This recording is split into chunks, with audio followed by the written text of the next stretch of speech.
Test, test, test. Hey there, guy. Should be live on both platforms. One moment, boys. Just posting on the old IG story quick. Oh, yes, that'll do. All right, let me get everything open here. Hope you guys are having a swell Tuesday. Pop this bad boy out. Drama Mama Obama lasagna. Ah, yes, ah, yes. Multitasking right now.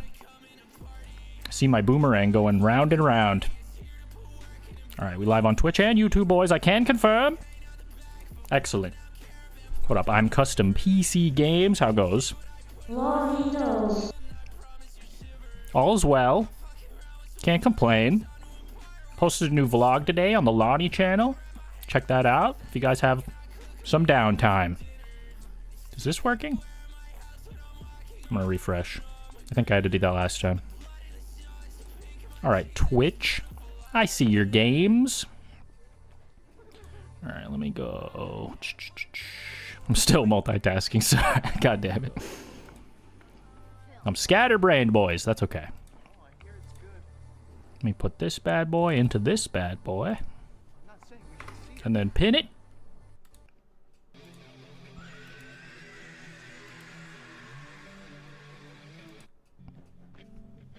And then we're good.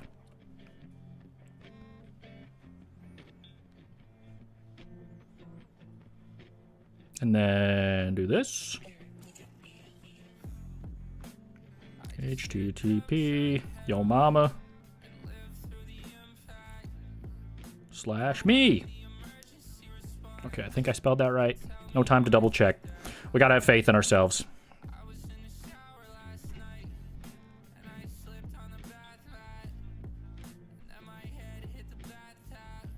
Should we put a song? I suppose we should, huh? Beautiful morning. What is this? What's Puss Harvester? Okay. I like the name. I fuck with it. Let's use it. Have to check it out. Nice to see you around the internet still after all these years. Hell yeah, boys. Well, singular boy. Thank you for watching, though. Appreciate you popping into the stream. First one here. What up, Red Me? How goes? How goes? All right, my story's posting. That'll only take 5 more minutes, I'm sure. Mark Zuckerberg. L website. Dude, we gotta check out this Jacksepticeye drama, dude. Apparently, it's heating up. It's heating up. What up, Logan? How goes? How goes? Got the Pradas on today, but they're a little heavier than my normal glasses, so I don't know if I can keep them on the whole time. But God, I must suffer for looking good. Am I right? Just kidding. I'm pretty sure these are fake, but I don't know because I didn't pay for them. I stole them from the store. No, my sister gave them to me. Shout out. She gave them to me. She said they were fake, though. Shout out to her for both.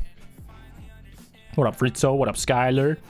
What up, boys? Gotta go right now just to tell you you're a great YouTuber to watch when I was young. Hell yeah, I appreciate that. Have a good night. Godspeed, if you need it. Or slow down. I'm not a religious man. I don't know how fast God goes. All right. Let me get some water.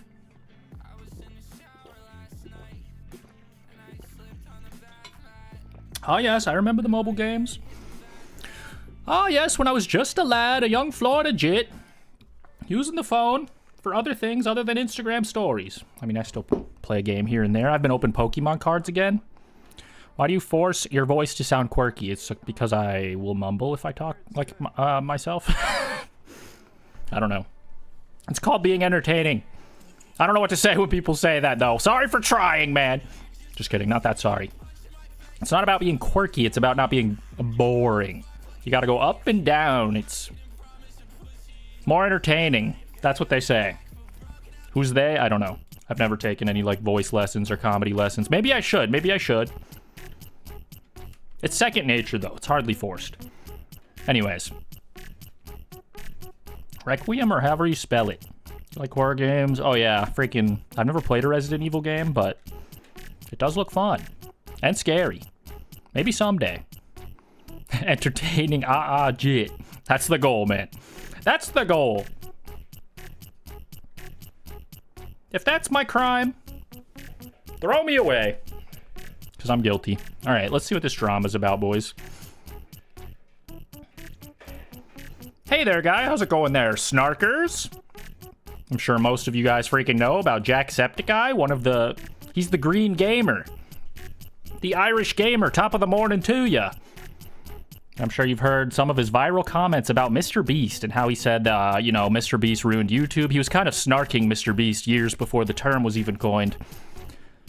Not like the term, well, yeah, kind of. I don't know, the slang term. Edit that out, Mr. Editor, man. It's me. Anyways, this was a couple years ago. MrBeast was offended. He said, I would never ruin YouTube. I love YouTube or whatever. And people thought this guy was being too harsh, too snarky. But now it's, you know, the pendulum is swinging the other way, boys. The bell tolls for Jimmy because people are feeling like Jacksepticeye was right. This video is by Kowski. I've been seeing it in the recommended on like every video I watch for the past 10 days. It has 2 million views, dude. I think Jacksepticeye also made a response, his own video, so we'll check that out too. But let's see what this guy said, all right? Jacksepticeye keeps on taking shots at MrBeast. I fuck with Jack. Because whether it be hanging out with Elon Musk right after he was listed in the Epstein files, launching a predatory kids finance app, or literally any of his other scammy businesses that include use of AI or child labor, as the days go by, we realize that Jacksepticeye was completely right to call out MrBeast as an evil and terrible person. So if you didn't know already, this beef between Jack and Jimmy has been going on for a couple of years now, with it really starting in the September of 2023, when in a lie detector test video with Tommy in it, he was questioned whether he thought MrBeast would ruin YouTube. Now Jack, a completely unrelated question. Do you like Mr. Okay, so maybe I was even wrong. He wasn't even, he had to snark. He had to. They had him hooked up to the very real lie detector test with Mr. British in it, so... Also, this guy stole my shirt, but that's okay. That's neither here nor there. I forgive him. This was years ago. Beast. No. The beef is settled. Jack. Oh! Do you think MrBeast ruined YouTube? Yes. Dun dun. Now, in all honesty, Jack, why? Because it became more about views, money, and popularity than it did about having fun. You just don't think you had fun playing Squid Games? You don't think he had fun riding on yachts? You don't think he has fun making chocolate bars and making them, you know, Reese's cups? And I don't even know what the hell he does anymore. Just smiles? He got new teeth? Building wells in Africa? I don't know. Getting new teeth? Those videos, they'd be longer. We'd see the fun. Ooh. I thought you were going to get me with that one, didn't you? Now, Jack definitely has a good point. Him and other OG YouTubers such as DanTDM and Markiplier were part of the gaming YouTube golden age. They'd set up OBS with their trashy webcams and record themselves playing games for hours. I think they started before OBS was the standard, but I understand your confusion. It was some of the best entertainment millions of kids across the world had in their childhood. It wasn't about just tell me you're a new gen, man. Crazy editing, OBS in 2013.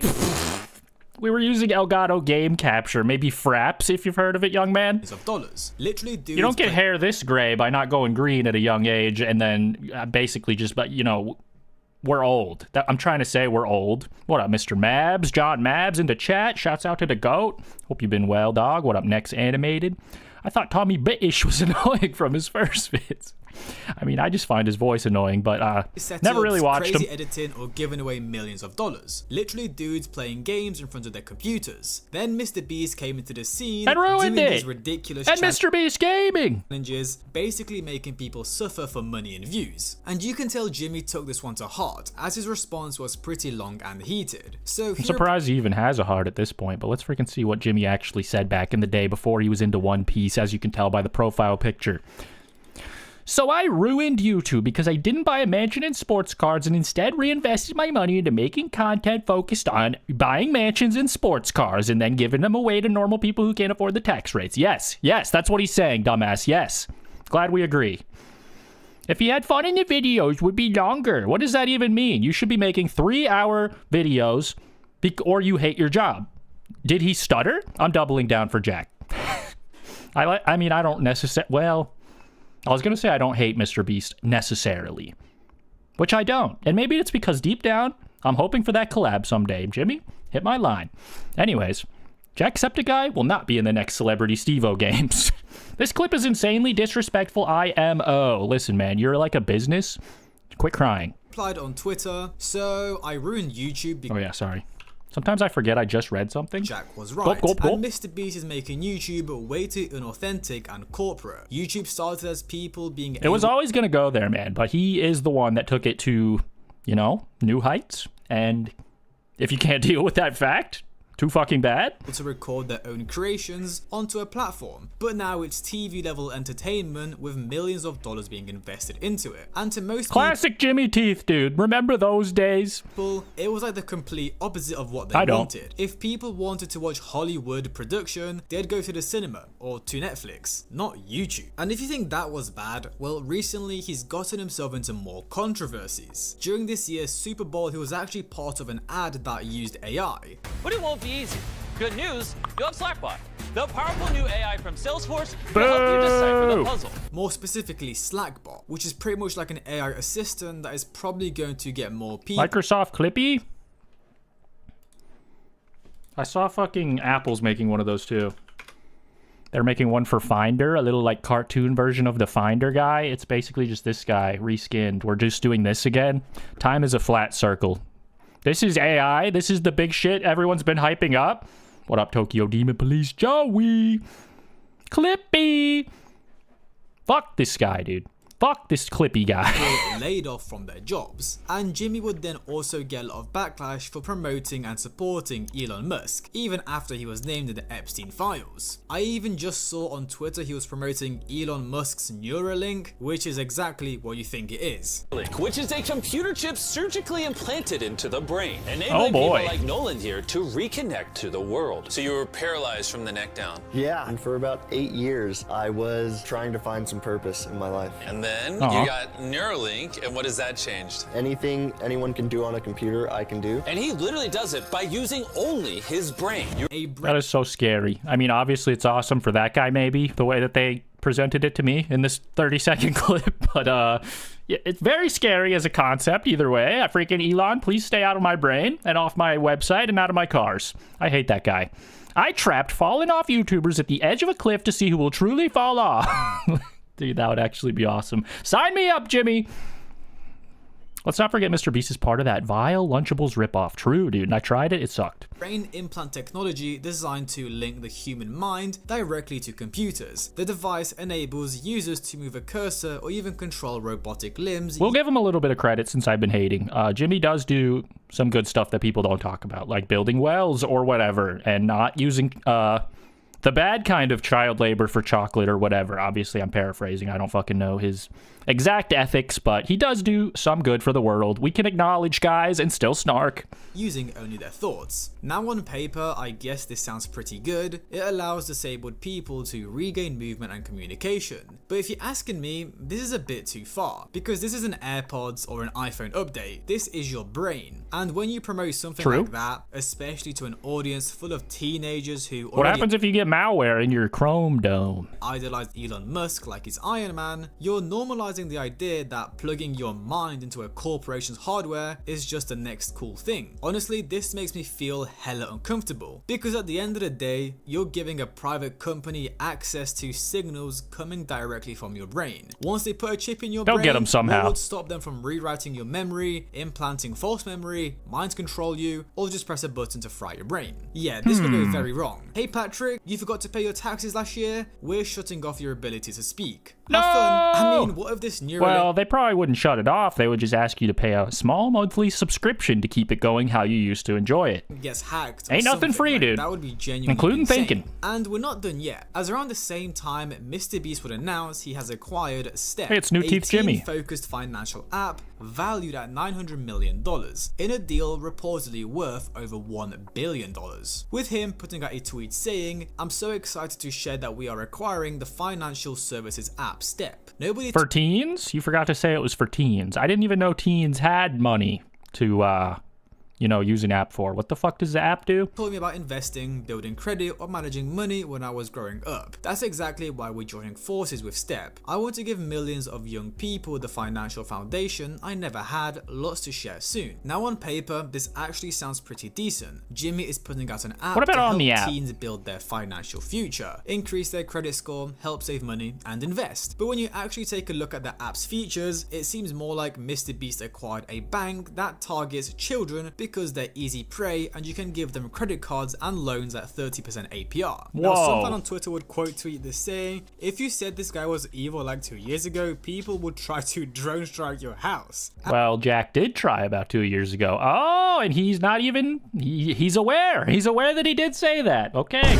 I'm glad that he's, you know, taking credit. And Jacksepticeye quote tweeted that with the yikes emoji. Once again, trying to prove to everyone that he knew MrBeast was evil all along. There's a reason he bought this app for $1 billion, to make profit. Why does he have $1 billion to buy an app? Holy shit. Trust me, he's not doing this out of the kindness of his own heart. Some people are saying that Jimmy buying a bank whose main product are payday loans targeted towards the youth sounds predatory. But when has a beloved creator with a Minecraft channel ever turned out to be a predator? Besides, if there's one thing I've learned on the internet, when an influencer starts up a financial service with a big focus on cryptocurrency, it's definitely not a scam. Personally, I'm excited for the next phase of MrBeast challenge content. Single mothers versus rising interest rates. Guy who financed a Hellcat he can't afford versus repo man with tow truck. Could you imagine defaulting on your mortgage with MrBeast? No. No. What does that mean? App was hilarious. Like, are people seriously going to put their hard-earned money into the hands of a dude called MrBeast? And recently, Jacksepticeye has also been very vocal about the direction. Well, it's obviously going to be government mandated. It's going to be mandatory for everybody to use once he becomes the president, you know, once he abolishes democracy and hopefully daylight savings time, which is the one redeeming thing. We got to give him credit where credit's due, dude. Fingers crossed. YouTube CEO Neil Mohan says users you got the Mario Feastables chocolate. How is it? Does it taste like Chris Pratt? Be able to use AI to generate shorts I got using a cop. their own likeness. He added that over 1 million channels used YouTube's AI creation tools daily in December. To which Jack would quote tweet saying, "I'm tired, boss." Now think about that's why he's trying to help you out, Jack. He wants you to not be so tired, so maybe we could offload your creative endeavors to a robot, and then your fans can eat the slop, and then you can take a nap. He's feeling eepy. In December. The creators are eepy. The robots don't get eepy. This is obviously a huge L from the fucking CEO of YouTube. AI creation, I hope this is a fad that goes away in 3 years and we can all laugh about it, but more than likely they will make a robot version of Lonniedos and take over my channel within the next decade, and you guys will probably be none the wiser, so please hit that like button. I swear I'm still human for now. Tweet saying, "I'm tired, boss." Now think about that for a second. AI is generating content using your face, your voice, and your identity. For someone like Jack, who built his channel on his own personality and energy, the idea of AI generating videos using your face probably sounds very disturbing and very, very authentic. Because it completely shifts the focus away from creativity and more. I mean, there's probably like a place for it, but like, it's a small place in the corner, over there, where none of us are. Get over there, robot. Towards automation.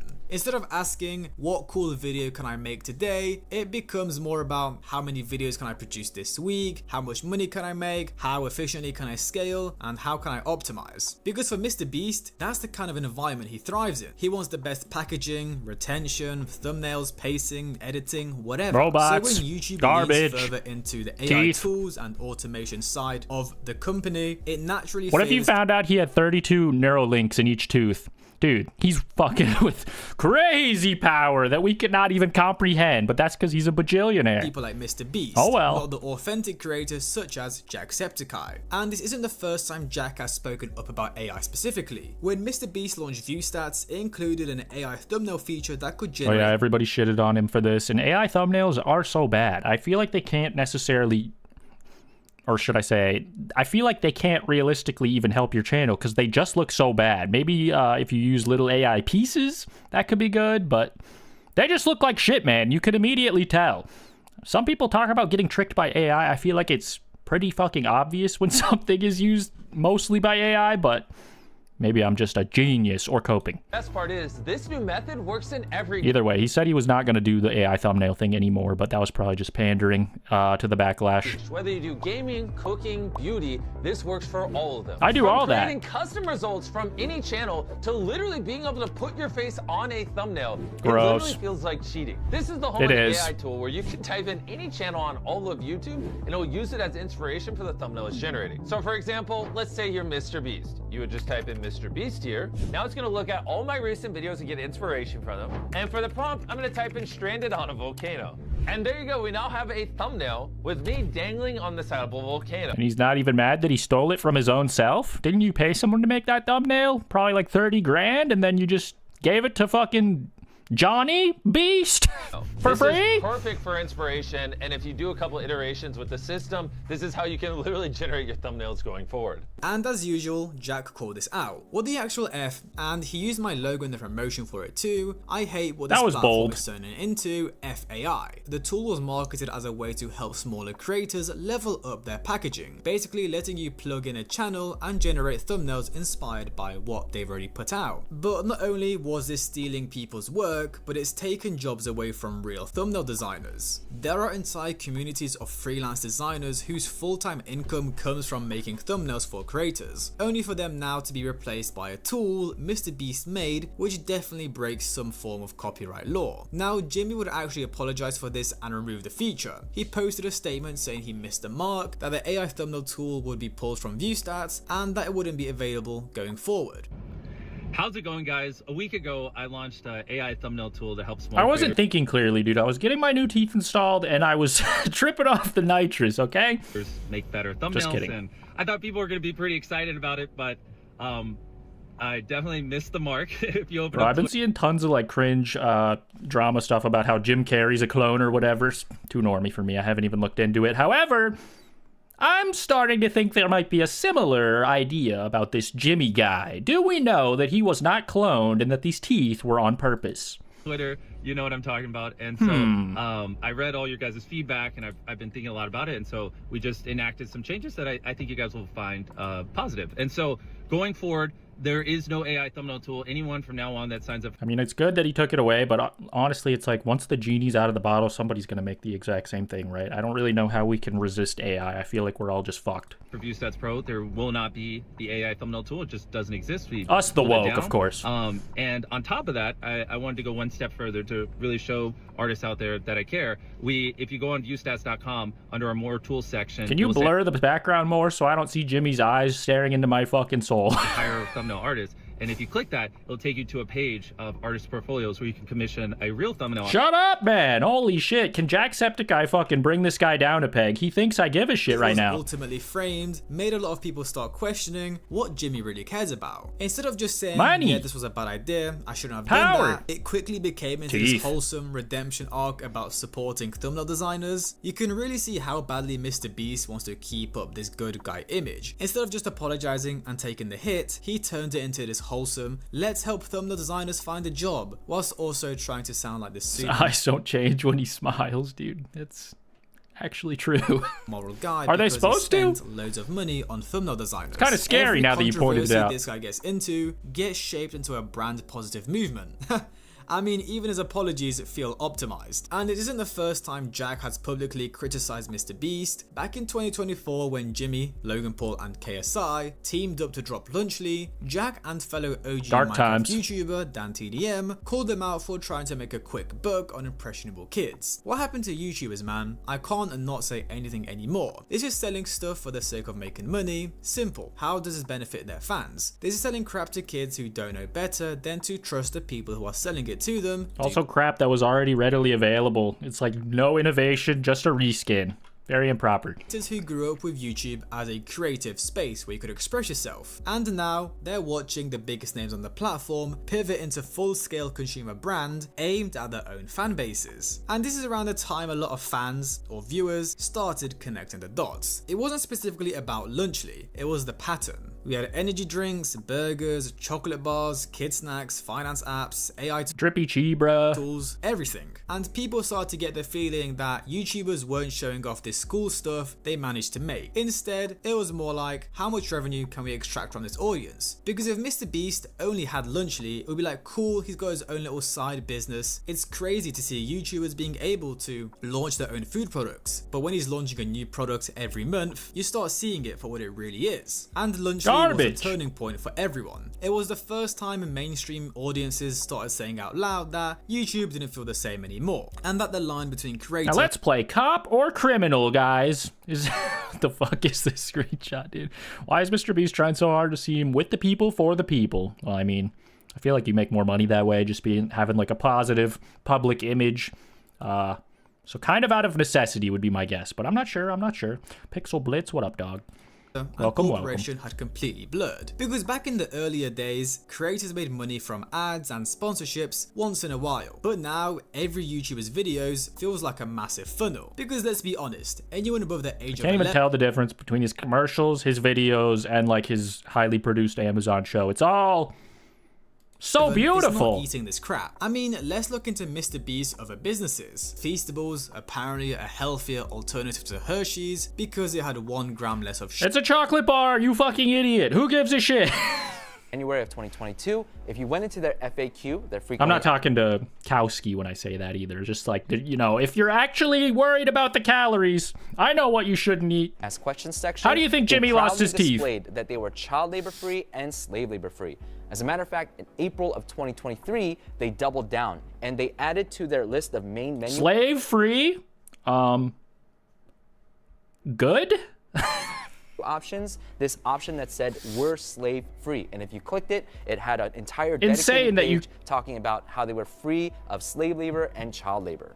But that's just good. a few months later, in October of 2023, that main page item that's— I didn't know that was still an option. That we're slave free. I have a small-minded brain. Removed.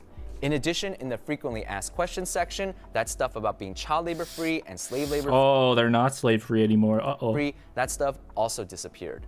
Later in May of 2024, and even to this day, there's no mention whatsoever at all about any kind of ethical sourcing of ingredients. When MrBeast first launched Feastables, it was in line with his brand. They were clearly trying to do things ethically. They actually got a certification from the Rainforest Alliance. Once you're certified, you're able to use their logo, which is a little frog, on all of your products, your website, on all of that stuff. When I saw the packaging for Feastables, both old and new, there was no Rainforest Alliance certified logo anywhere. He knew that one day they were going to get rid of that certification. You see, if one day that package has a frog logo on it and the next day it disappears, people will notice. They will especially notice because the Feastables bar, MrBeast sent this thing to everyone, to all the huge YouTubers. So I mean, I'm sure that, or I assume that they're hoping that you won't notice. I probably wouldn't. However, that does seem a little sneaky, a little evil. They decide to only put it on their website because at the end of the day, who the hell reads a website except for weirdos like me? And if it was on weirdos who put their chairs on display on a shelf for some reason behind them. One day, what is he sitting on? Next, no one would notice except for, again, weirdos like me. And this guy is a little weird. Who is this guy? There's nothing about the Rainforest Alliance certification, nothing about being child labor free, nothing about being slave labor free. By doing it this way, yikes. I think they tried to fool everyone into thinking that their chocolate is still child labor free. I'm a good guy. Just don't ever look back into this, obviously, because fucking, you know, I wasn't planning on being a good guy forever. Unfortunate, Jimmy. Obviously, that's all speculation from this guy, but he might be right. He was looking at the website, guys. All right, let's see Jacksepticeye's new video he made. Shout out Kowski. Now that we got the refresh for how he was right 2 years ago, let's see if he's right today. Oh boy, YouTube's at it again with inconsistency and frustration. If you're watching this video and you see the title and the thumbnail, you know what kind of video it's going to be. And despite what you might think, I don't actually enjoy making these videos. I don't want to complain. I don't want to sit here and talk about things that are frustrating. I just want to play games and get on with my life and have fun. But sometimes you need to stop and call out some of the bullshit that is happening before you. So recently when I was uploading Resident Evil 9, I uploaded all the parts and everything was fine, but one video, part 4, as many of you know, got age restricted, which means that you have to be over 18 or above an age threshold to be— Is this about MrBeast even? I guess I might have not known. For you. If you get... Age restriction is one of the worst things that you can get on a YouTube video because it just completely cuts your audience off. Limited ads means that you can still see the video. You don't need to sign in. You don't need to do XYZ to actually see the content. If it gets to browse features, suggested, homepage, I don't know any of that. Let's see here. Control F. MrBeast.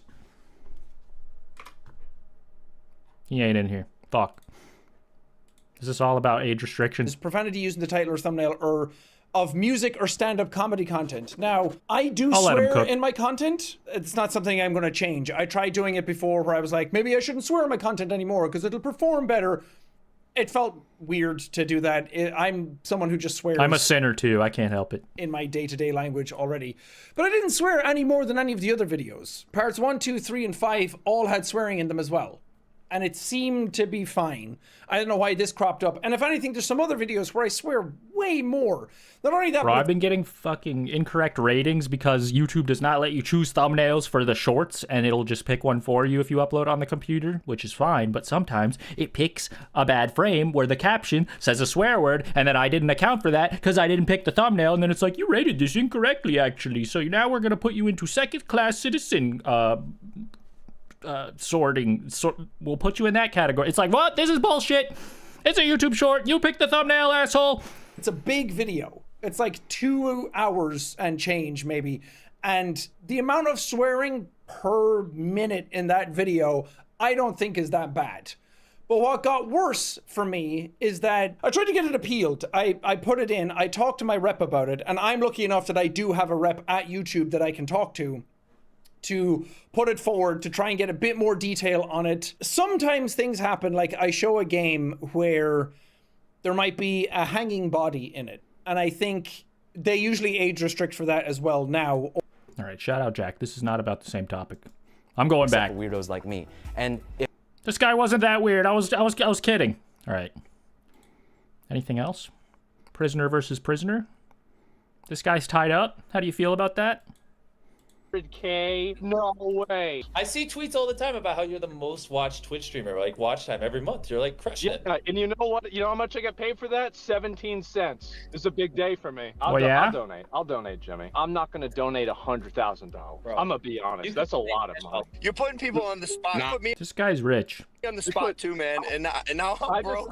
Y'all try to make me look like an asshole. That's what's going on. I know what's going on here. The issue was it seemed less like actually raising money for charity and more like a massive PR move for MrBeast. If he cared so much about charity, why didn't he just go donate to another charity or just go to Africa and use your own money? Nope, instead he did this massive stream where he pretty much called out random... I did watch some of the stream. It was very awkward. The three of them had no chemistry. I think they're all different ages, or at least mentally. And you just called people on the phone who might have had money and said, can we have some money, please? Otherwise, you're going to look stupid because we're live also. Streamers and beg them for money. And even XQC, who did the stream with him, was getting seriously fed up as he kept on raising the amount they needed to raise. They were already there for... It's like 3 rich men extort the rich, and it's boring somehow. Very impressive. More money. That's not the point though. The point is that I feel like as a person, not as a streamer, I was mad because the guy, Hayes, he was paying money for charity to wrap it up. With Nick A30 summarizing this whole situation off perfectly. Team Water, what do you think of when you think of that? You're not thinking of any other creator except MrBeast. So MrBeast gets all the credit. So, you know, when he's, you know, asking people to donate on his stream and stuff and pressuring them, and I think it's just kind of a little weird. Like, bro, when they're pressuring these creators to donate money and everything for that, I can see why some creators don't want to do it because it's MrBeast's name that gets all the recognition. And honestly, guys, I could genuinely go for hours. MrBeast. I mean, you could clip farm and just say like, go fuck yourself, Jimmy. You're on a live stream. This is probably your only chance to get to do that. If you're really upset about it, I feel like you should have taken it. Whoever. Obviously, he forgot to call me. I guess he lost my number that day or something. Maybe he was on his other phone. I'm very rich, guys. He should have called. Either way. Shout out Kowski, dude, and shout out Jacksepticeye for warning us. Although, what are we supposed to do? Not watch his amazing videos? I gotta. I'm such a big fan. How do you guys feel about MrBeast in the big 2026? Is he still cool, or is he, was never cool since he counted to infinity? Let me know. Okay.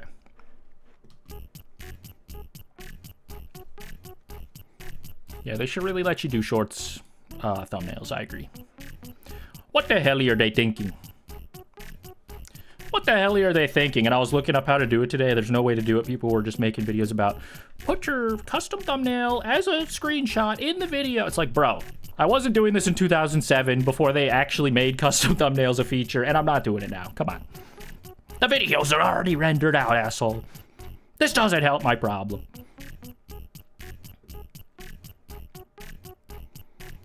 All right, guys, this is very important.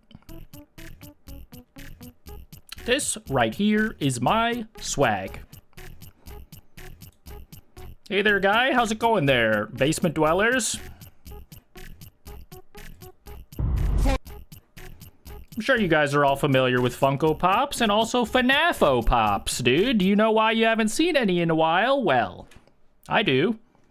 I'm not telling you, but I do. Just kidding, I'm gonna tell you and I don't know yet. How Funko lost the FNAF license, dude. Exploding Loaf has made this video and I'm curious, dude. What did they do to fumble such a bag? Also, I think Funko is going out of business, so...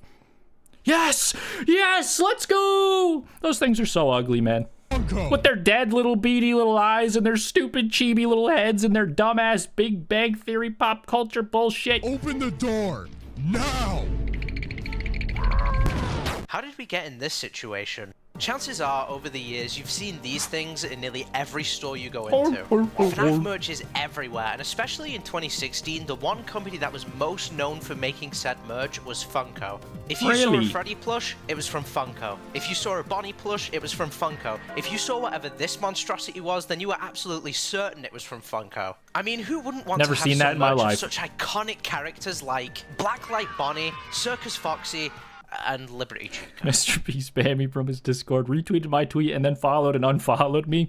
What do you think he's trying to say by that? I think he's a big fan. But back in 2024, Funko ended up having their FNAF master license removed, with it instead being given to Jazzwares. Within a day, Funko had destroyed one of their most powerful assets, all thanks to one angry game developer. They could have been Freddy Funko, dude. It would have revamped the company and gave him at least 2 more days of operation. Although... thank God that didn't happen. Look at these things, dude. They're so dumb. This looks like a fucking reskinned Rick and Morty. This looks like a reskinned, Bugs Bunny. Like...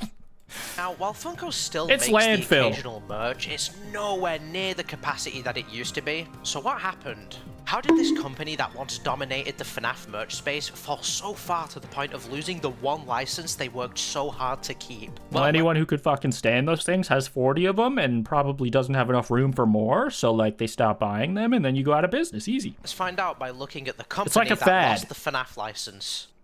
Going all the way back to 2015, before the flood of Funko's high-quality merch, Sanshi was the original FNAF license holder, but due to some copyright issues, Scott had to look for another merch company that could produce Five Nights at Freddy's products. And it wouldn't take him long to find Funko, a company known for making all kinds of merch for tons of different franchises. But just before he signed the license over to Funko, he wanted to try one other company first.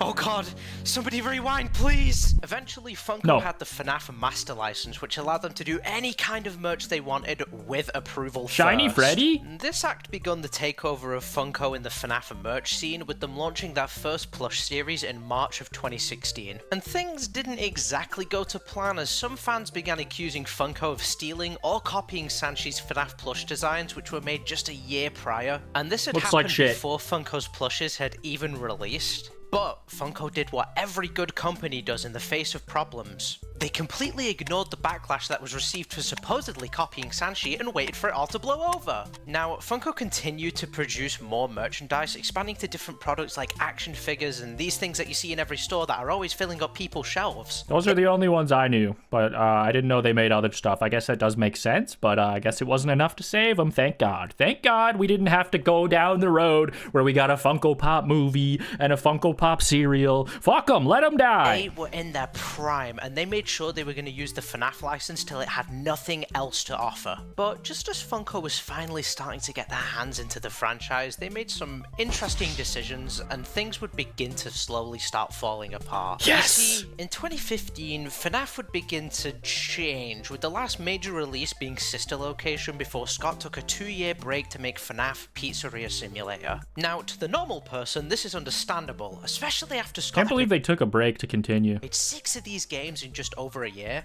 But to Funko, this meant they would have to get creative with There's a Funko Pop game. I mean, it does sound like something that would exist. I'm scared to even look it up. Funko Pop video game. Oh God. Oh God. Oh God, what is it? It's He-Man! It's my favorite shit! Fuck you, Spider-Man!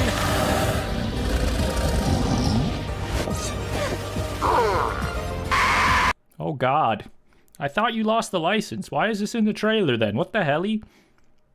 Mixed reviews though. So I mean, at least I can have some faith in my fellow man. What's the point of multiplayer if you can't proceed the game in multiplayer? True. Finally, Freddy Fazbear in a video game. I see what you did there, you son of a bitch. Merch they would need to make. Now, lucky for them, they still had some choices, with them not having released any plushes for both the Wizards and the Phantoms. But they had a different idea in mind, and I can imagine the board meeting went a little bit like this. Well, like, maybe we could take the original waves and, I don't know, make them like blacklight or something. Now you might be thinking, well, Loaf, surely Funko didn't just resell the old merch but throw a new paint job on them, right? So, Funko resold the old merch, but they only changed the paint so it would work under a blacklight. Yeah, Funko had begun to run out. Boy, it's blue now. It's like Blue Freddy. You know that one from the Nothing? Of ideas due to Pizzeria Simulator only releasing at the end of 2017, which means they didn't really have the time to make the new characters that were just shown, and they had to get unique. The decision to make the blacklight figures over more popular characters would rightfully confuse many fans, as they wondered why. It looks like that bootleg shit where it's like Harry Potter is from Ohio, but it says Sonic the Hedgehog on it or whatever the hell. You know what I'm talking about? Wouldn't just make merch for Swap meet pre-existing swag. characters. Although as time went on, things got stranger for Funko's merch. Oh, hey there. Nah, don't worry about all that. Although now that you mention, I think I'm gonna worry about it. the year, they launched their FNAF Pizzeria Simulator wave, which has some pretty decent products to start out with. Now, as much as I'm not a fan of the Funko Pops, these things don't look the worst. You save money on walls if you buy enough Funko plastic. They got certain qualities that I think make them pretty decent to look at, but oh Wrong? boy, do things only get worse from here. Around the same time as the FNAF Pizza Sim wave started, I think looking at them's one of the worst parts. so did the Twisted Ones merch, and while the Funko Pops and Mystery Minis look semi-okay, the plushies that were released just a handful of months later look, oh god. Yeah, these things are awful and are probably the worst looking plushes It's the same Funko thing! has ever released up to this point. It's the fucking same thing, man. He's got well, I guess he's got mouths on his tummy and mouths on his arms and mouths on his everything. There's a lot of mouths. But after those creatures were released, the Twisted Ones wave pretty much ended right after that, which means we finally end up going back to the Pizza Sim wave. Let's see what's changed over here. Oh no. The Pizzeria Simulator action figures looked a little odd. I think I've seen those at Robbie's house. Exactly too bad, but certainly strange enough to raise an eyebrow when looking at them. But we're not going to be diving too deep into designs here, because we need to keep moving with our timeline. Fast forwarding to 2019, absolutely nothing had changed with Funko's business plan, which was to keep mass producing as many Five Nights at Freddy's products as they possibly could. This included probably the most disliked set from the FNAF Pizzeria Sim wave of merch, the glow-in-the-dark set. This wave included the mystery minis and the action figures, and overall was just a terrible attempt to resell old merch. The colours on all the products looked drained and just cheap overall. And I think what didn't help was the fact that we were just 4 years into Funko having the FNAF license, and shelves were being overrun with merch. And some people were beginning to get sick of the same low-quality items being resold at a higher price or just slightly modified enough for a re-release. Listen, man, you gotta say all this, but with your wallet. Stop buying that garbage, if you agree with me that that's what it is. But did they really lose the license after they fucking got every little penny out of it? Maybe. That's not really what I expected, but it was even in the Steam game, dude. Where did they even miss out? Ever around this time. I need them to suffer. The 2020s were bad years for everyone, but one company tried to make the most out of it. You already know where I'm going with this, it's Funko. But before we start in 2020 itself, let's go back 2 months to FNAF. Please empty your bank account here. That's right, FNAF AR had just launched before 2020. I remember that, dude. My favorite iPhone Let's Player played that. Hold on, let's pull it up. What's it called? Fuck. There's too many of these bastards. I said? Oh, is this even on the right channel? Fuck. Fuck. Where did I put that video? Where did I put that old thing? Pizza Hut right now This is the worst day of my life.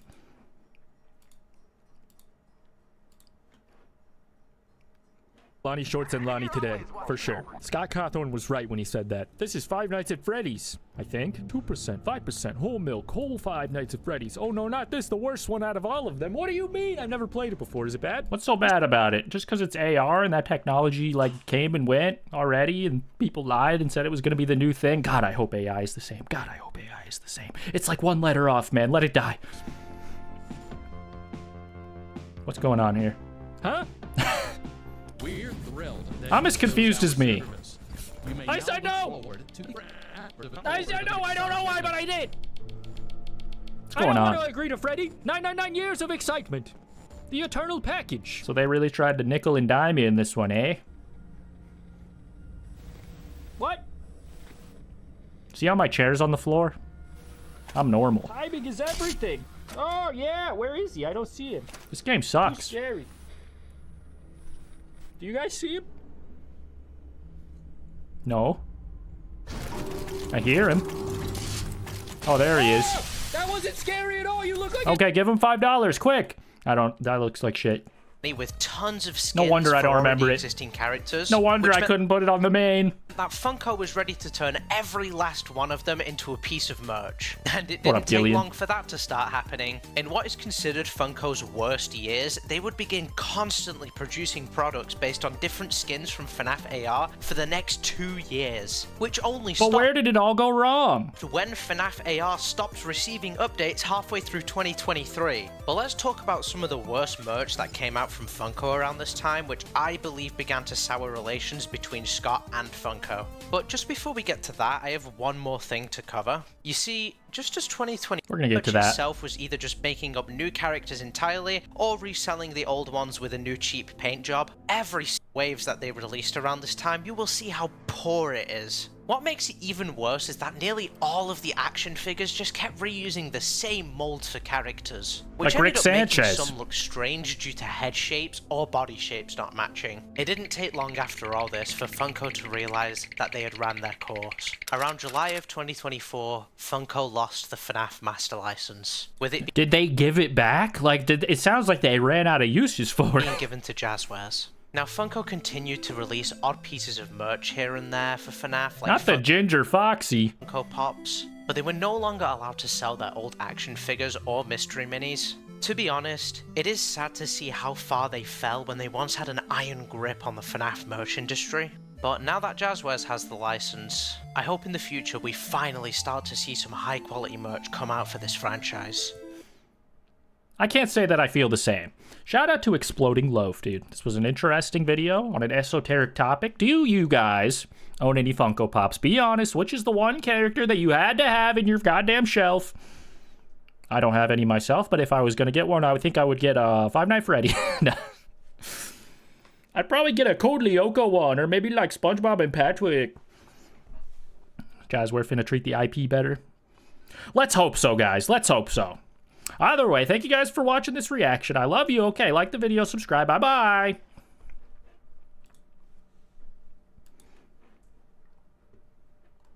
Oh, yes.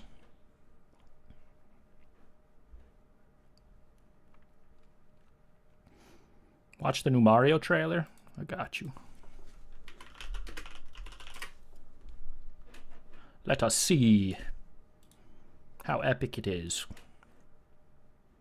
Have a player too, like collect all the funny background Easter eggs for you, like you do in Mario Galaxy 1 and 2, where second player just like does nothing and collects the basement. Uh-oh. I'm streaming copyrighted content. I'm in trouble. Alright, fuck you, Mario. Fucking asshole. I fucking opened the YouTube dashboard just to see.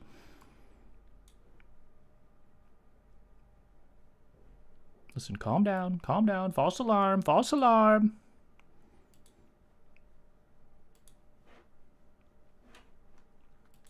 I don't even think I could listen to it, huh? God damn it, YouTube. So cringe. In theaters this spring. I'll have to wait until then to watch it, I guess. We got 2 seconds in. I thought you could watch like 7 minutes before they warned you about shit. Whatever. MrBeast's probably fault. Are we still good? Fault. I think so. Can you guys hear me? I sure hope so. But I got the warning. We cannot watch Mario. Is that Scott? I think you can watch it in a video. It's just live streams where they strike you down or whatever. We do. I thought they'd give you more than 30 seconds. Oh well. Back to reacting to equally copyrighted content that doesn't let that happen. Make it make sense. If I was AI, they would be treating me different. I know it. Hey there, guy. How's it going there, podcasters? Are you guys familiar with the comedy stylings of Bobby Lee? He's like a comedian, podcaster, actor, I think. I know him best from the podcast and the accusations. You know, people were saying that he's like a little bit of a creepy bastard and like he tries to like sexually harass them as a bit. But like, you know, that's not cool. This is a video about him though. Bobby Lee's problem with the Rogan sphere by American Redact Dude. Shouts out, let's freaking see why he hates Joe Rogan so much, as if there was no reason. A lot. I think about you all the time. Yes, I really do. And I go, I wish Theo, because we saw you more often. Yeah, we did. Yeah. Back in the good old days. And you're one of the only guys that have moved away. Nintendo suing the U.S. government? What did they do? Play the Mario song in a TikTok? They deserve it then. Yes. Who else moved away? I'm biased. Miss? Go ahead. No, I see there's a lot of them that it's blatantly obvious. I think. Do you have to ask him that? Are they like snarking Joe Rogan right now? I can't even tell because they're all like 45 plus. All right, so at this point in March 2026, I think it's pretty clear now that the comedians from Los Angeles and New York don't really take the Austin comedy scene too seriously. And honestly, I'd go as far... It's a bit boomerfied, don't you think? ...as to say now that they actually look down on some of them. Because as you just saw in the opening clip there, Bobby Lee pretty much alluded to the fact that he just doesn't miss any of the comedians that recently moved away from LA besides Theo Von. Which because they alleged something against you? Indeed was a I wouldn't miss him either. Jab at Joe Rogan, Tony Hinchcliffe, and all the LA comics who are now grifting at the comedy mothership in Austin, Texas. And the funniest part about Bobby saying this is that he's clearly been holding his tongue on this topic for a while. Like, he's still in good graces with the Rogan sphere and is good pals with Joe Rogan, but he absolutely rolls his eyes at everything they do over there, especially Tony Hinchcliffe and a couple of the guys that he's brought up. Like, Bobby Lee genuinely doesn't like the way those guys approach comedy and has actually confronted them about it on air a few times in the past. Like, of course, the time Bobby Lee told Ari Matty that he actually doesn't agree with them, you know, openly using... The war was affecting their profit or funding or something like that? That makes sense. Well, if they're suing them for the war, then I'm doubly on their side. W Nintendo. Racial or homophobic slurs. You know when, like, you're hanging out with another comedian, he says the N-word around you for the first time? Yeah. I like that. That's I guess I haven't hung out with that many comedians, dude. It's just like one of those funny things that only professionals would understand. Being racist. That I'm in the circle. Here we go. Let's talk about this real quick. Okay? Sorry, did I say professionals? I meant hacks. Washed hacks. I'm not with that. What you guys are doing in Austin. What do you mean? Well, let's be real. I don't like some of the words you guys use freely. Like what? That probably is pretty common in Texas. They say everything's bigger, even like the, you know, the problems. It's like edgelord. It's like not all of it. I know, but there it's is becoming certainly- so hacky to me that people, you 100%. guys use. What are we? When what reality is Joe Rogan edgy in this day and age? I mean, to be fair, I don't watch the guy, but he's so old. What does he even say? Don't get a vaccine? I feel like that's the edgiest take he's ever had that I've heard. These words just for the shock factor. 100%. Like, I'm just not. And it wasn't for that. I'm not into it. You know what I mean? Yeah, I agree with that. I think the R word sometimes, but I would Sometimes. never say the N word in any environment. Okay. The F word I don't really use ever. You know what I mean? And I see Austin Comic use it. That was convincing. It's in the contract. It's in the contract. Yeah. If you want to play in Austin, it's in the contract. Yeah. So I don't know. This is my little tidbit. You know, I've talked about it with other people, and I So yeah, I mean, you know it's pretty bad when Bobby Lee has to be the one to tell you that this so-called material your Rat Pack does on stage is some of the most bottom-of-the-barrel racist slop that truly doesn't belong anywhere. Sorry, I couldn't in listen to comedy. this. It was because too Bobby scary. Lee is genuinely bought into being a part of the Rogan sphere. Like he and Andrew Santino credit all of their success in podcasting to this entire group effort that they've all curated over the past 10 years or so. But it gets to a point where the stuff these guys are saying on stage is so embarrassing that it needs to be addressed. And really only Who's this guy? He looks under 50. Is he new? Bobby Lee can do something like that. Like, sure, he's in the Rogan sphere, but he's also deeply connected with Mark Maron, who, if you don't know by now, is an absolute anti-bro comedy guy. So him and Bobby are pretty close friends, and honestly, it seems like Mark Maron's exposed Bobby to a lot of the slop that his friends have been producing as of late. Because in their most recent WTF podcast that they did together, you can kind of hear Mark getting through to Bobby about how all these Austin meatheads are actually a tribe, whose main goal is to sell out to the lowest denominator of subhuman as possible. And once they figured out how easy it was for them to sell out stadiums like that, they then proceed to turn around and claim to be the greatest comedians to ever grace planet Earth. And once Mark Maron... No, that title belongs to Matt Rife. Shout out to the GOAT. Speaking in this next clip here, you're going to hear Bobby Lee tell a story about how a comedian once told the audience to worship him like a god. And even though Bobby doesn't mention any names, there is a 99% chance that this person was probably Tony Hinchcliffe. It's like, you know, they're not for everybody. And this is the other problem I have with the tribalizing of comedy, where you get a bunch of meatheads that are like, "F you, that's not comedy. He's selling out stadiums. You're not funny." All right. So there's I think saying unfunny is one of the most effective insults because it hurts. And also you could just say it about anything, dude. Freaking MrBeast, your chocolate bar, not funny. Judging of Cry about comics it. Are they doing that? In a sports-like Are they doing fashion. that? Yes. Yes. Okay. If you rail any criticism of YouTube comics, Matt Rife or anybody. Yeah. The legions of meatheads who call themselves comedy fans based on the competitive nature of what's been established by the Austin School. Yeah. That what happens is, you know, you get this sports-like attitude. It's like, you can't sell that many tickets. You're not as funny. This deciding tone of what is and isn't funny is such bullshit, because It just feels like an attempt to differentiate yourself from the people that people are currently not liking. I am not like those other Texas comedians. Maybe we have collaborated dozens and dozens of times, but I'm different. I have taste. I have swag. Best comics, the most interesting people. Not just because I'm up right now, Mr. Kill Tony. Almost no one knows. Yeah, you're right. And it's Is just that the way even it is. true? Is he even up right now? I just assume so because I hear people talk about Kill Tony, and people only talk about Joe Rogan as a bit now. Yeah, he's up. He got 1 million views in a day. As a comic, I can see it. I know it. Yeah. You're right. I think you're right. But I don't know why. Because they're challenging. Yeah. I mean, the people that are hugely Hey, successful... it's Matt Rife, the greatest comedian to bless this god green earth. They're not that provocative. And when they are provocative, they can't... This guy fucking sucks, by the way. And shut up about it, and it's not even real. Not this like, guy. I don't Well, want to get I don't know. canceled. Yeah. You won't. Yeah. You fucking hack. Yeah. I remember seeing... I watched 2 Matt Rife specials, and they were both the majority of the majority of the runtime during both of them was about how attractive that he acknowledges that he is, which is, you know, my second favorite insult is calling people unattractive because it's also subjective. Okay. But I saw a guy, a friend of mine. Yeah. And I can't fucking say it to that guy because he's just so dreamy. after a set, he's in a stadium.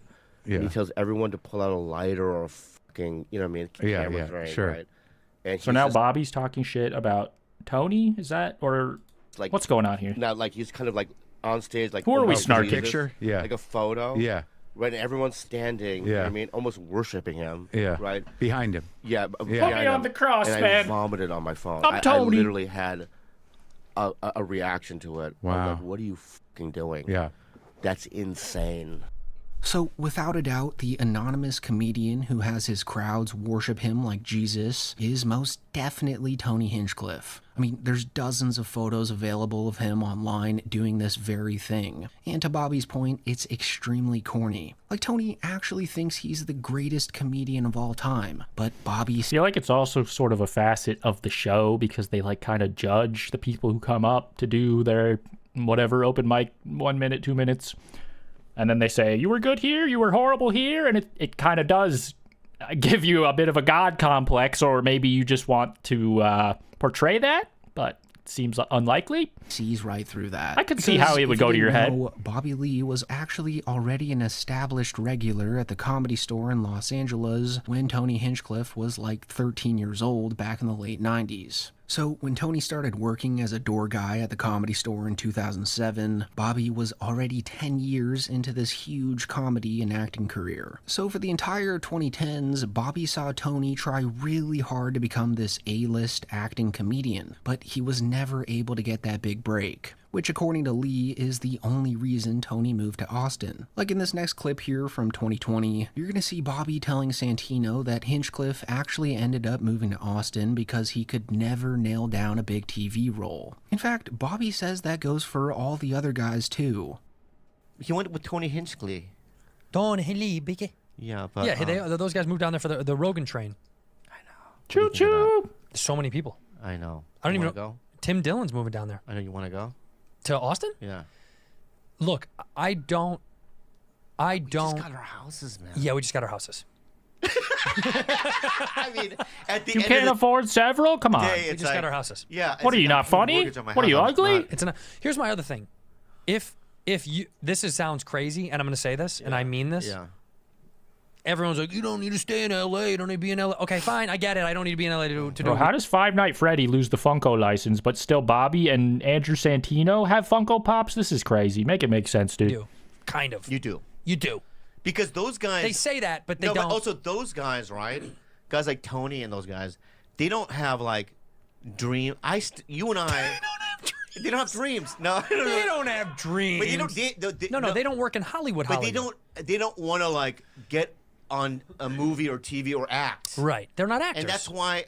Not that I'm an actor, but I like doing it, and it's a part of my... It's a part of what I do, right? Yeah. Right, so it's like, I like the challenge of it. Right, those guys aren't in the... That's what I'm saying. They're not in the acting side of Hollywood. And they want to be, some of them. I think a lot of them don't. Yeah, but some of them do. I don't know if Tony, I don't think he goes out for stuff like that, or... But he's said stuff to me like, I can't get anything.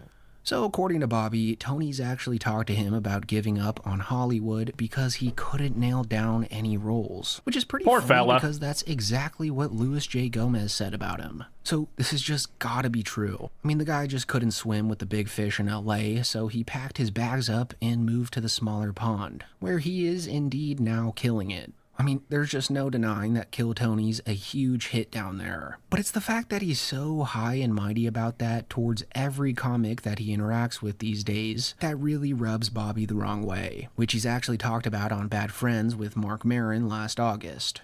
I'm tired of the attitude. I thought you were going to say violence in this country. No.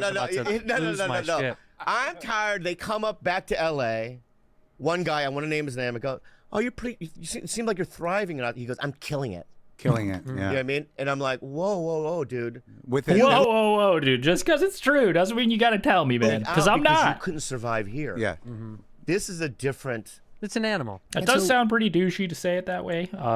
But, I mean, maybe wait until he falls off a little bit. Maybe he gets humbled. You know, if he's still on his high horse, maybe kick him when he's a little more down. You sound jealous right now. Tony there, but the way he said, I'm killing it, just makes you think that that was Tony. Like no other comic talks like that. But with that being said, guys, his show is called kill it, Tony, man. Like, he's supposed to say that. Come on.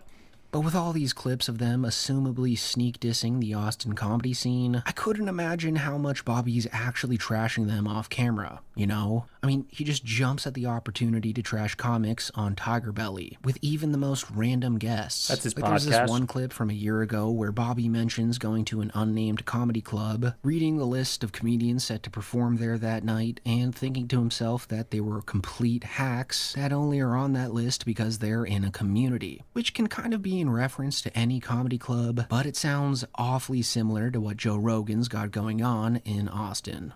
Why is it Joe Rogan's thing called the comedy fathership? Is there something we don't know about him? Saying the other day, right, is I'm going to get in trouble for saying this. But Do tell. This is where you draw the line. I'm listening. I was at a club the other day. I was looking at the lineup, and I go, this lineup's terrible. And why were you there? I'm not gonna say it, but you ever get to the concert you paid for and say, I hate all these guys? And give me their initials. And our point, the point was like, if we just booked it based on who gets the most laughs, it would be a completely different lineup. But we don't do that. It's more loyalty and who's been around that gets on. You know what I mean? Yeah. Where was this? Which, I mean, if it wasn't me, I would be upset too. Oh yeah. But my point being is that even like if you even other nationalities and color, you know, there's so many other people I would choose before the ones they put up. You know what I mean? But bro just wants to come. Please let him come, man. Come on, Joe Rogie. Let him on there, Tony. Whatever, man. Don't you feel like you need a guy who looks like Bobby Lee? Out of loyalty. Just anything, please. Kind of let me come. Before anything else, and I hate that. I did a show there. I'm not necessarily a sex pest. That's just a thing people have said. Please, I can make it funny. Tough. When you're the only gay guy on a show, and the audience is just primed for some straight white man comedy. And there are some funny straight white men. I'm not going to say that all straight white men aren't funny. There are some funny straight white men out there. But I mean, there was like some there was some like, what's up with women and their pussy? Yeah. So they could obviously be referencing any other spot, like the Comedy Cellar in New York, for example, which features a lot of these straight white male comics that the guest was referring to here. But regardless, Name one. That's pretty much the epitome. Proceeds to put every white straight comic of Joe's Comedy Club too. Like, sure, they feature a lot of women and people of color there, but the overall vibe there is majorly that sort of locker room humor, which is indeed hack. Again, though, Bobby Lee knows that they're his friends, and he knows that he's actually in their group. He even states in this podcast that he feels that this type of bro comedy has sort of taken over, and he knows that he's in that circle, but also relates to Mark Maron's belief that comics should be loners that don't really join up in these fraternal rat packs or comedy death squads. It's interesting. Comedy there is now a real alpha male, like, you know, there's like a bro. It's like bro. That's a bro. Like I'm still kind of a part. I think I'm a part of that. No or no? Like in my ecosystem, there's a lot of bro. You are. I know, but still, there's like a class of. But the people my group of guys, you know what I mean, like Theo and these type of guys are like more in the bro. Oh, Theo Vaughn is like bro the broiest of bros. Yeah, and I agree. Are you and Joe Rogan in the same class? Yeah, we're in the same. I'm in the same ecosystem of his. He's the president of the bros. Yeah, but there's a little bit of Mark Maron in me too, though. You know what I mean? You know, I'm sort of kind of in his thing too. So, but you're like the altiest of the bros, I feel. Oh, thank you. This guy seems a little lost in life. He's searching for his identity. He needs to find his place. Maybe he needs to stop making people uncomfortable on set with his quote-unquote bits that could be described as assault. I don't know if it actually went that far, but I think it did. I heard something about it. Don't remember who said it.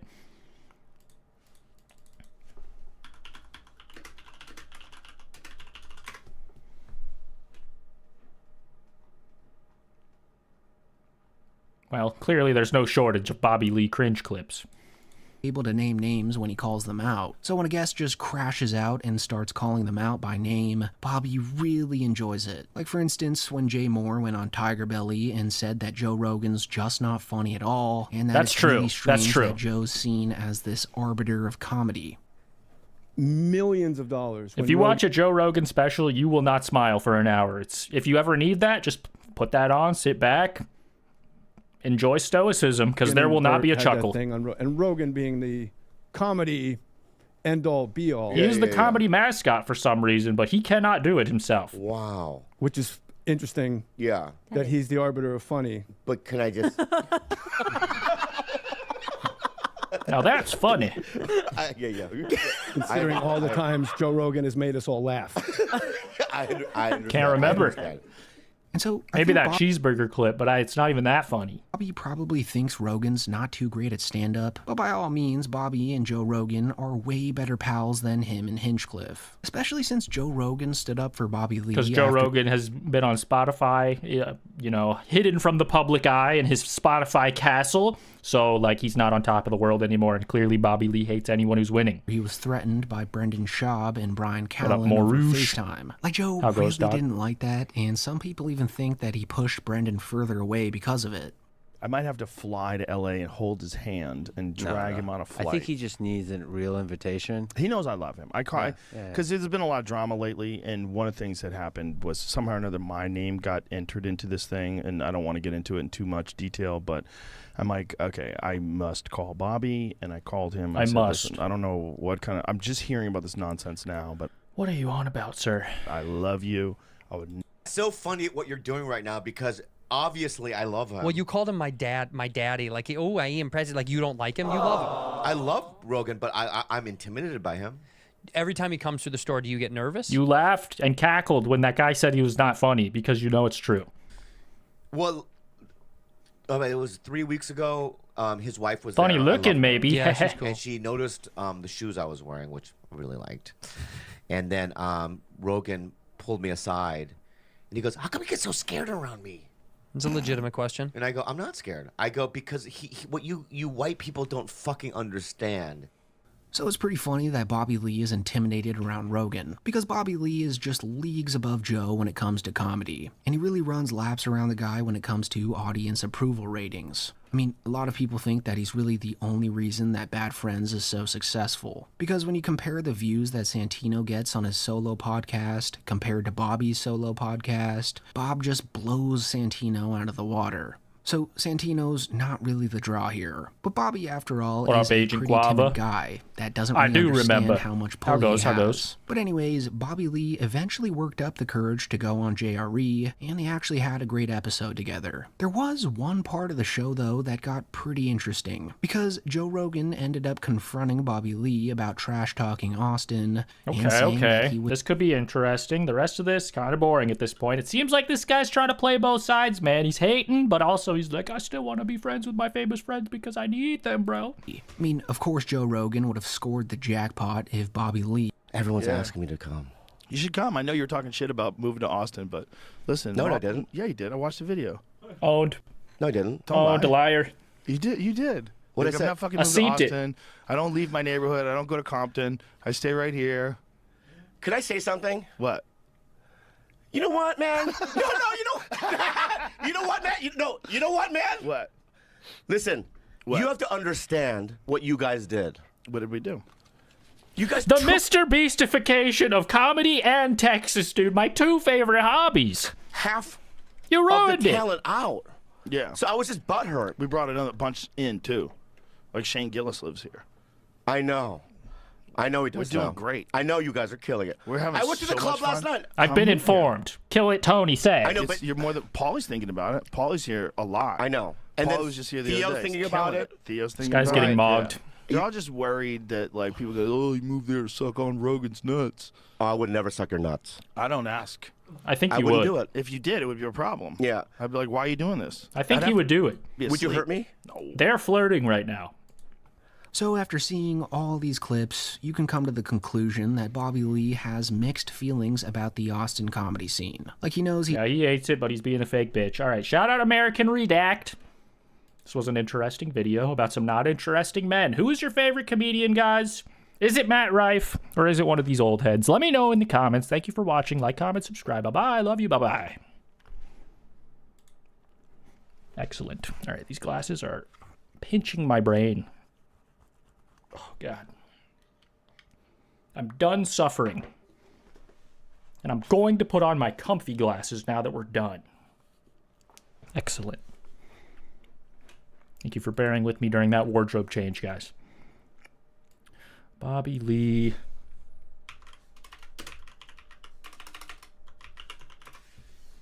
George? Oh, it was that George guy, huh?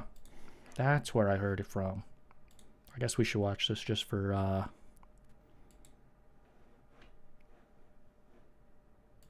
Bobby Lee episode was edited. Made me look like I wasn't a comedian. And I walked away. Was definitely not put in there. Hey guys, I've juggled enough for you guys and been disrespected on this show. Now you're trying to come the fuck over here and try to tell me how to run my own house. Not what I'm looking for. I don't even want to get into your look, dude. Okay? You're like if Oscar Isaac ate everything. You don't look good either. Fuck you, Mike. George. Why do you keep bringing me up? I'm tired of this fucking guy. His fucking sneaky laughs. There are certain...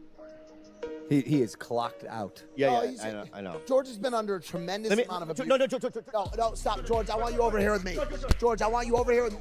Chase him down. I swear to God. Wasn't he like touching him? Making him uncomfortable the whole time. He's probably crying in the driveway. You know, the Beatles could have lost Ringo. I never had a problem with Bobby Lee. No, he knows I had a problem with the way that Logan and you were kind of gassing him to keep doing. He started the episode putting his balls in my face. Then every 2 seconds he kept grabbing my...